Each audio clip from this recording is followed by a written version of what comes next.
Hello guys, welcome to my new blog. तो मैं बहुत दिन धरी ब्लॉग नेरालो कारण मोर दादू बेराबार गई तो मोबाइल घरत आइसे तो घरत मोबाइल तो आनी ब्लॉग तो स्टार्ट करिलो। तो आपलोके सपोर्ट দিব যাতে मैं यूट्यूबर पर टका पाते मोबाइल किनिब पारो।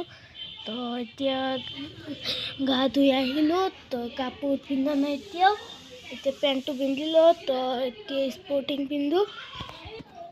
तो गाइस स्पोर्टिंग पिंधा हो गल तो स्पोर्टिंग पुराना स्पोर्टिंग तो गाइस एक बस्तु देखाओ मोर एटा मन्स्टर ट्राक आछे से देखक एटा आछे आरो एटा आछे यात तो दुटा। तो এইটো মই এতিয়া চলাই নেদেখাও কাৰণ এতিয়া চাৰ্জ নাই। আপোনালোকে কমেন্ট কৰিব চলাই দেখাবলৈ তো চলাই দেখাম আপোনালোকক। তো আপোনালোকে কমেন্ট কৰক। তো আজিৰ পৰা এইখিনি তো এটা কথা আজি অলপ সময় পিছত 2টা বজাত আমালোকে চৰত যাম কাৰণ জানুৱাৰী 1 তাৰিখে যাব পৰা নাই কাৰণ মোৰ দাদু জানুৱাৰী 1 তাৰিখে গুচি গৈছে ব্লগ বনাব পৰা নাই।